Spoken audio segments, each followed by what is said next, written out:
Assalamualaikum warahmatullahi wabarakatuh. Saya Najila Sangsajilatnan. Nah, pada video kali ini saya akan menjelaskan yakni metabolisme protein. Metabolisme protein. Sebelumnya, kita sudah membahas metabolisme lemak. Sekarang saya akan memaparkan metabolisme protein. Nah, sebelum itu saya akan menjelaskan terlebih dahulu keterkaitan antara metabolisme protein, karbohidrat, dan lemak. Jadi, karbohidrat itu bukanlah satu-satunya zat makanan yang dapat dimanfaatkan sebagai sumber energi. Zat makanan lain seperti lemak dan protein dapat dimanfaatkan sebagai sumber energi. Tentu saja, tahap-tahap reaksinya tidak sama dengan metabolisme karbohidrat. Hidrolisis lemak menghasilkan asam lemak dan gliserol. Asam lemak akan mengalami beta oksidasi menjadi asetil-CoA. Selanjutnya, asetil-CoA akan memasuki daur atau siklus Krebs. Sementara itu, gliserol akan diubah menjadi senyawa fosfogliseraldehid atau gliseraldehid 3-fosfat agar dapat memasuki reaksi glikolisis. Nah, selanjutnya protein yang memiliki sistem pencernaan akan dipecah oleh enzim protease menjadi asam amino. Selanjutnya, asam amino mengalami reaksi deaminasi sehingga dihasilkan NH3 atau gugus amin dan asam keto. Setelah gugus amino dipisahkan, maka akan terbentuk berbagai senyawa yang kemudian dapat memasuki reaksi respirasi aerob dalam bentuk asam pirufat yang akan memasuki proses dekarboksilasi oksidatif, asetil-CoA yang akan memasuki siklus Krebs, asam alfa-ketoglutarat, asam suksinat, dan oksaloasetat yang akan masuk ke dalam siklus Krebs. Selanjutnya, dari proses glikolisis, dekarboksilasi oksidatif, serta siklus Krebs akan menghasilkan NADH dan FADH2 yang kemudian masuk ke dalam proses transport elektron dan menggunakan oksigen sebagai akseptor elektron. Akseptor elektron yang terakhir kemudian menghasilkan ATP dan H2O. Sebelum kita ke metabolisme protein, sebenarnya tubuh itu memerlukan protein dalam jumlah yang seimbang antara yang dibutuhkan dan yang digunakan. Pada gambar yang kanan ini, yang dikonsumsi sama dengan yang dibutuhkan. Tapi, ketika di suatu periode usia tertentu, jumlah yang dikonsumsi jauh lebih tinggi dari yang dibutuhkan, terutama ketika masa pertumbuhan.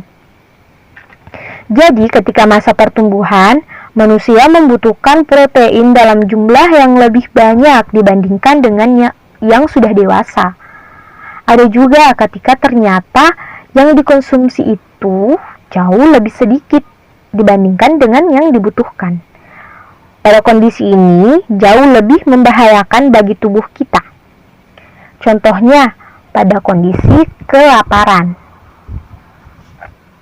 Jadi, pada kondisi ini, protein yang dibutuhkan jauh lebih banyak daripada yang dikonsumsi. Sebelum ke metabolisme, kita ingat kembali struktur protein itu seperti apa. Protein adalah suatu senyawa yang merupakan gabungan dari asam amino. Jadi, ada asam amino 1 dan asam amino 2 yang bergabung membentuk ikatan peptida. Struktur asam amino sendiri ada C yang di tengah itu namanya chiral.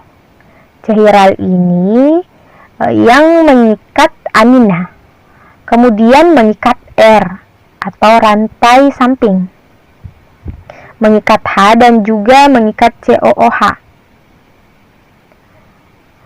Satu asam amino dapat berikatan dengan asam amino yang lain, membentuk ikatan dan menjadi suatu protein.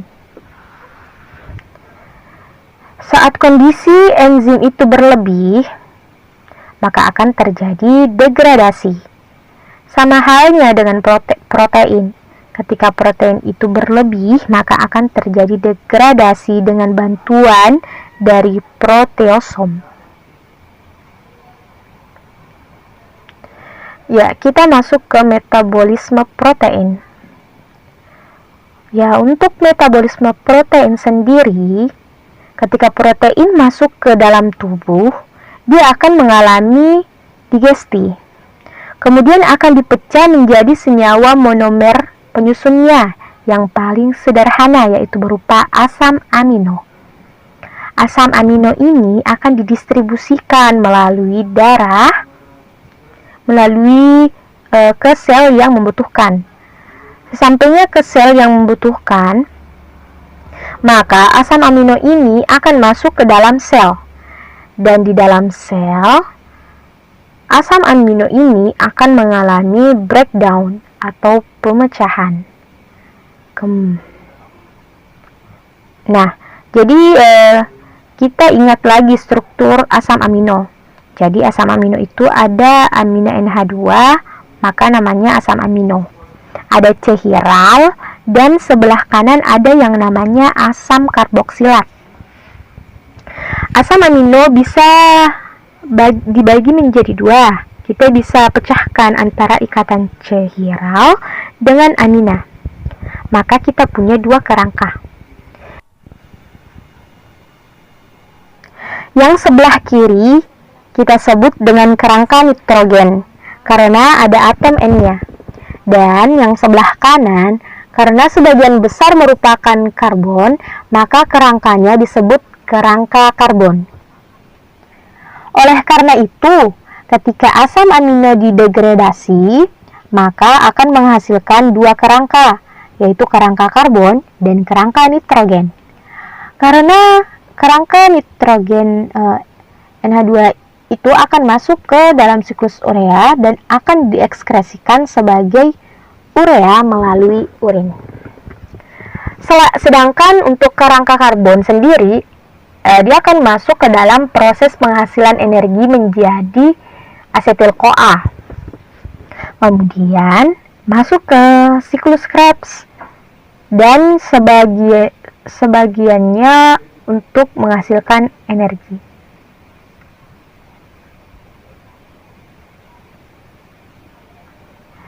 Sedangkan untuk asam amino, selain di breakdown ya, itu bisa digunakan untuk mensintesis senyawa-senyawa yang membutuhkan kerangka nitrogen.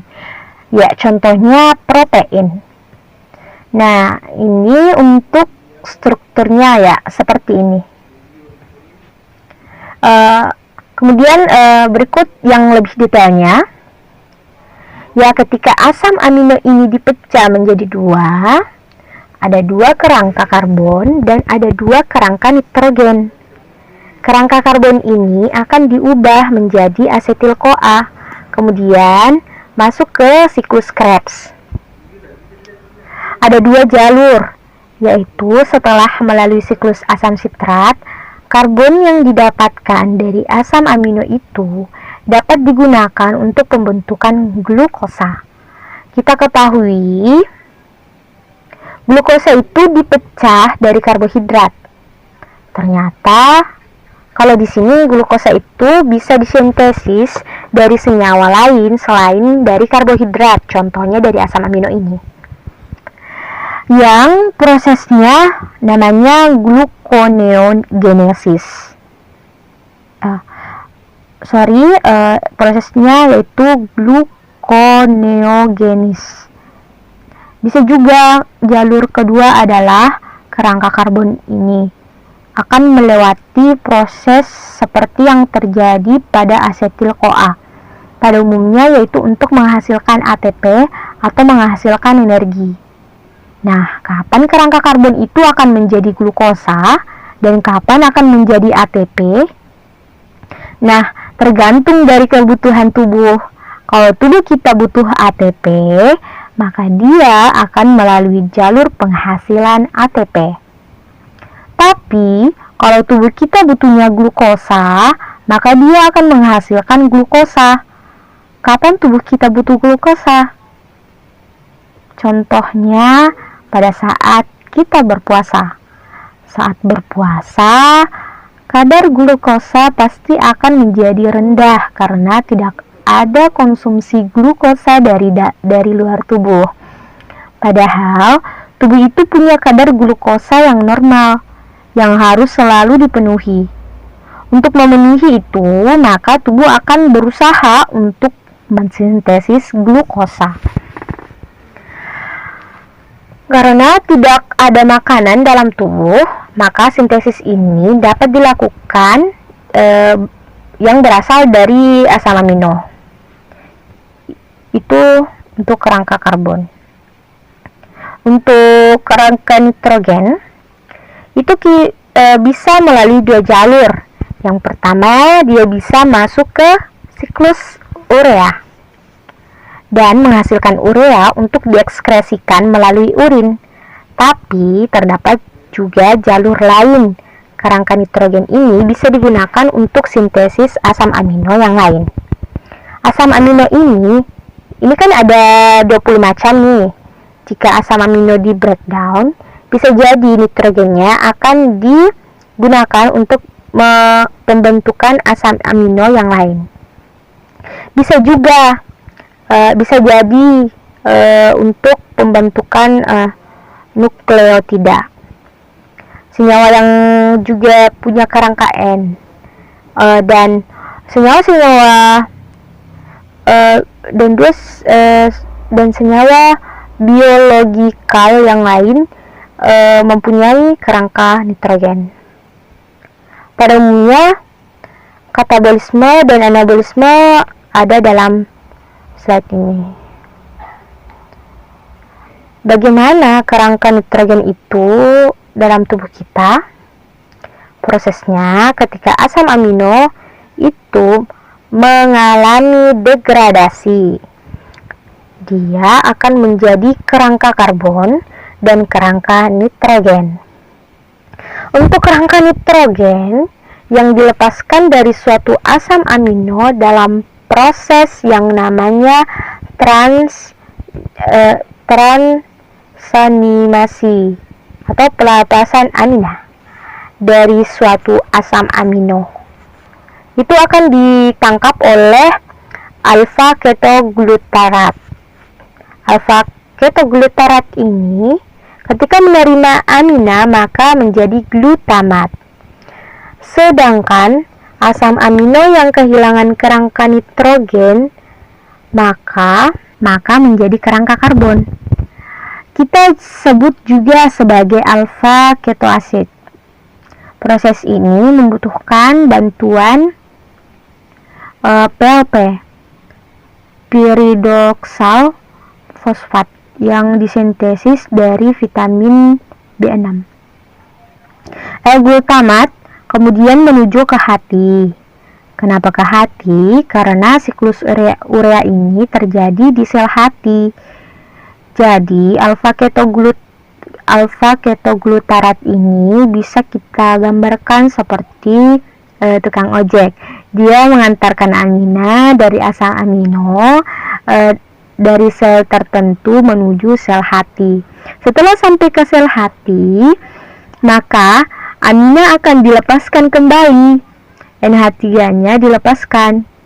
L-glutamat yang melepaskan NH3, maka dia akan kembali ke bentuk asalnya, yaitu alfa ketoglutarat dengan bantuan PLP. Nah, nama reaksinya adalah diaminati oksidatif. Kemudian NH3-nya mana? NH3-nya akan masuk ke siklus urea. Untuk menghasilkan urea, jadi ini merupakan proses awal bagi asam amino yang tidak berada di sel hati. Maka dia harus ditransfer dulu dari sel lain selain hati menuju sel hati untuk kemudian mengalami siklus urea. Nah, ini adalah struktur asam amino. Bagaimana transfer yang terjadi dari kerangka nitrogen yang berasal dari asam amino sel ekstrahepatik, sel selain hepar? Ternyata dia ditransportasikan dalam bentuk alanin atau glutamin. Untuk alanin, asam amino ini akan melepaskan NH3 menjadi asam keto asid. NH3 akan ditangkap oleh alfa ketoglutarat menjadi glutamat. Kemudian glutamat akan bereaksi dengan pirufat membentuk suatu alanin. Alanin ini adalah bentuk untuk mempermudah transportasi dari NH3 menuju ke hati. Contohnya adalah sel mast sel otot. Kemudian setelah sampai ke hati, alanin ini akan kembali dipecahkan menjadi karbon dan nitrogen. Dan nitrogennya akan mengalami siklus urea dan menghasilkan urea dan dikeluarkan melalui urin. Karbonnya bagaimana? Karbonnya ini akan diubah menjadi glukosa di hati dan akan kembali ke sel yang membutuhkan, dan ketika kembali ke sel asal maka glukosa ini akan dipecah menjadi pirufat. Untuk nantinya pirufat akan membantu glutamat membentuk alanin kembali. Jadi reaksinya berputar seperti siklus. Nah, sekarang kita lihat glutamin. Kalau glutamin setelah alfa ketoglutarat menjadi glutamat ini akan mengikat amina lagi menjadi glutamin. Tapi di sini prosesnya membutuhkan 1 ATP. Dengan bantuan enzim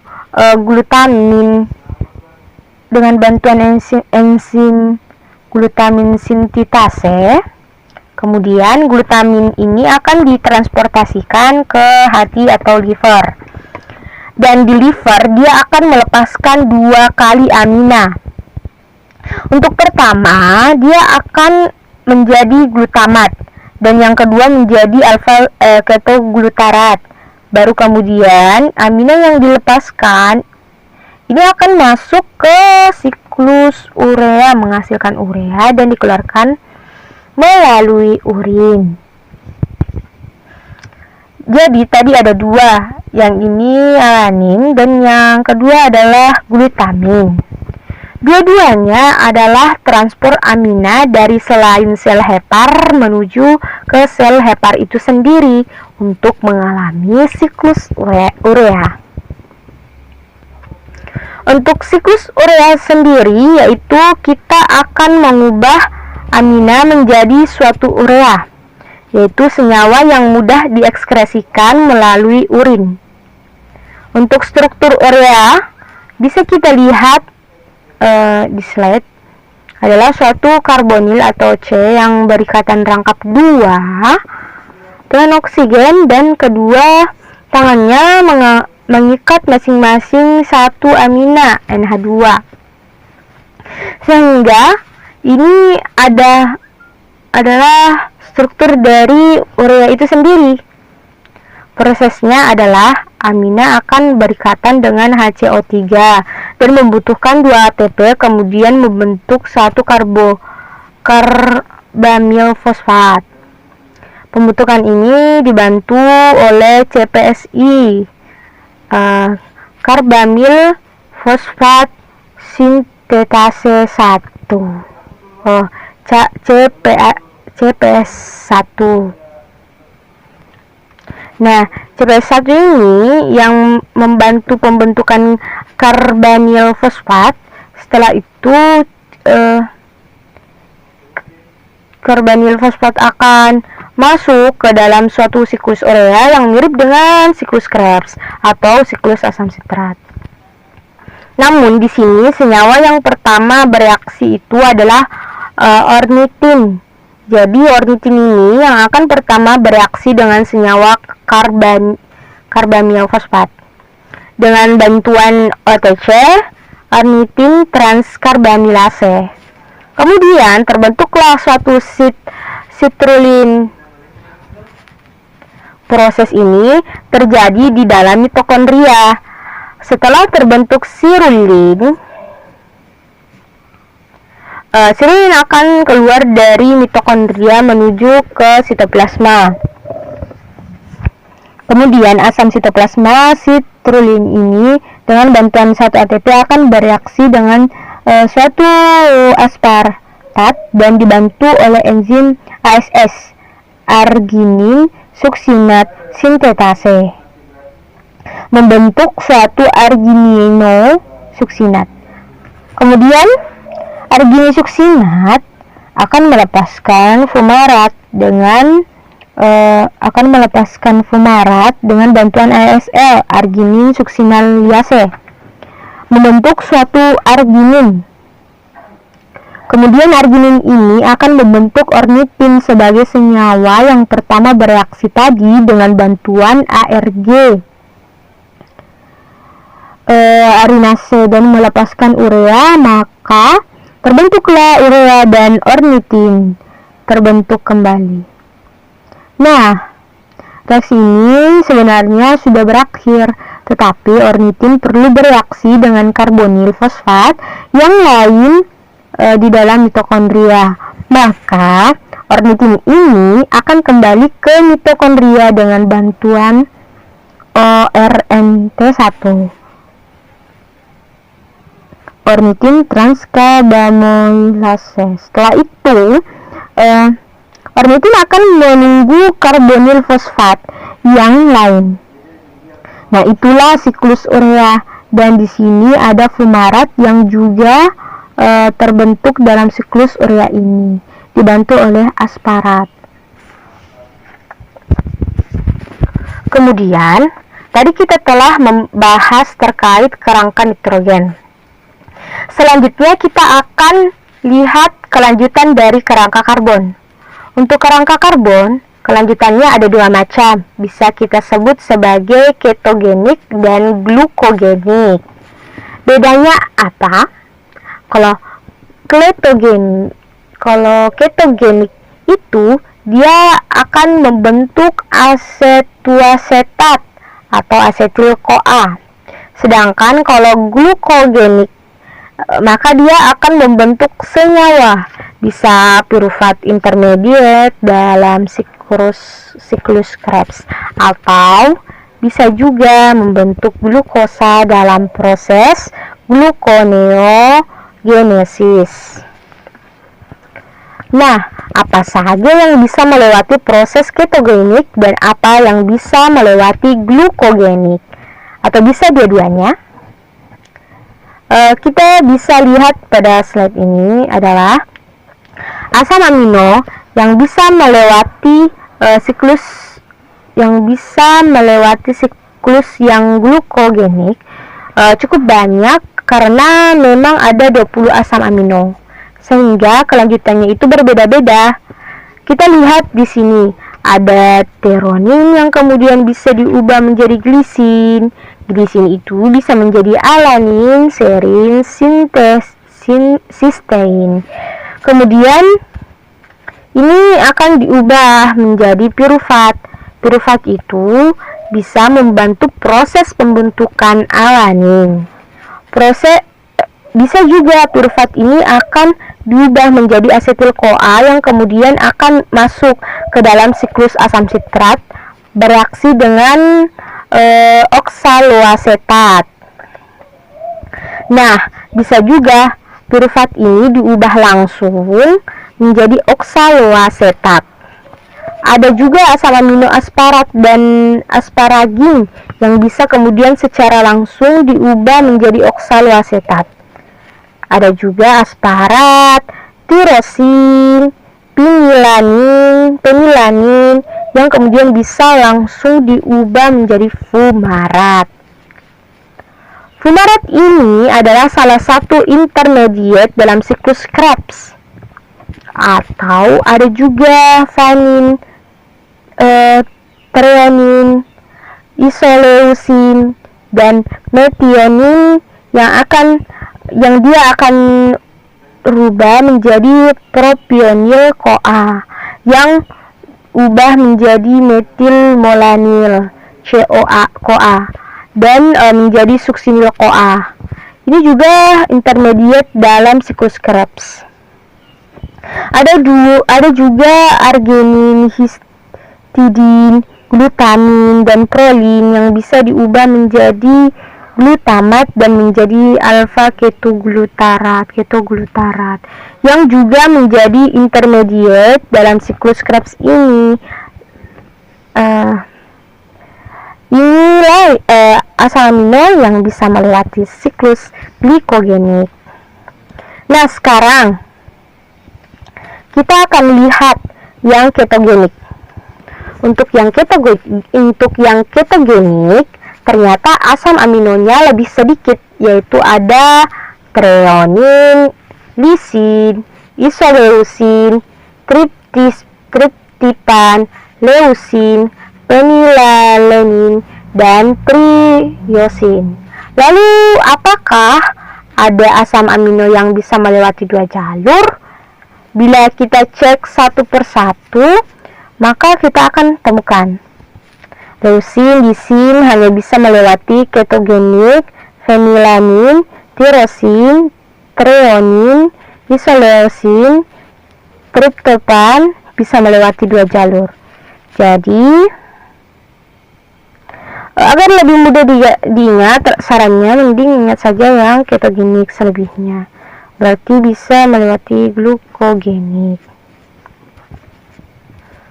Jadi, kelanjutannya dari kerangka karbon tadi bisa membentuk glukosa yang bisa digunakan sebagai sumber pembentukan energi atau bisa membentuk karbohidrat atau trigliserida untuk membantu biosintesis kedua senyawa tadi. Kemudian, saat degradasi, asam amino karbon itu juga akan bisa membentuk CO2 yang nantinya bisa membentuk badan keton. Senyawa turunannya, asetil-CoA. Bisa juga untuk pembentukan glukosa di dalam hati, pirufat intermediate dalam siklus Krebs.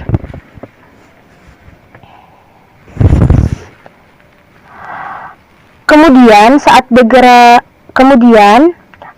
untuk alanin yang bisa digunakan untuk gluconeogenesis ini dapat dilihat dari bagan di slide.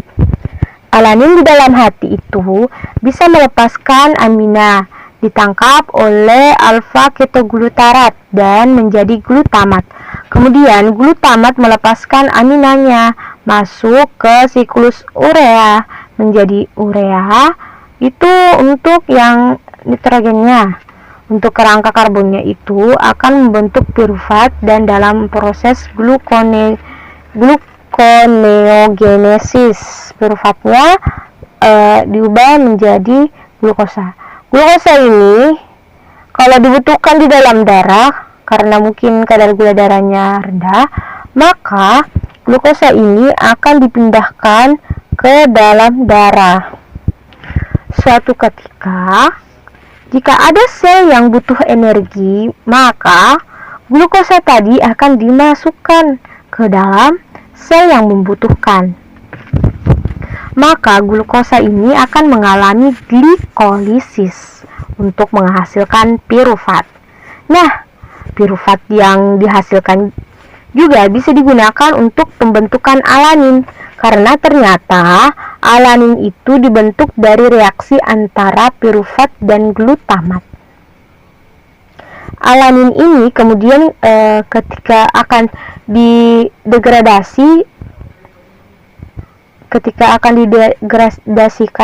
didistribusikan melalui daerah dan akan menuju ke sel hati. Jadilah suatu siklus. Nah, glutamat tadi juga bisa dihasilkan dari asam amino yang melepaskan aminanya. Nah, untuk asam amino yang ada di dalam tubuh kita itu ada dua jenis, yaitu esensial dan non-esensial. Bedanya, jika esensial berarti dia penting untuk dikonsumsi karena tubuh kita tidak bisa memproduksi sendiri. Sedangkan non-esensial tidak terlalu penting dikonsumsi dari luar karena bisa dihasilkan oleh tubuh sendiri. Kita bisa lihat di dalam tabel, ada juga asam amino yang semi esensial. Artinya untuk pembentukannya di dalam tubuh membutuhkan asam amino lain. Contohnya adalah sistein yang hanya bisa diproduksi bila ada metionin. Pada metionin ini adalah esensial, artinya didapatkan dari luar.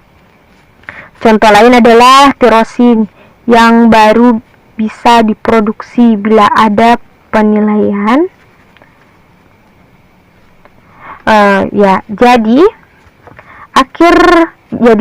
Hati adalah organ yang penting di dalam proses ini karena siklus urea hanya terjadi di dalam hati.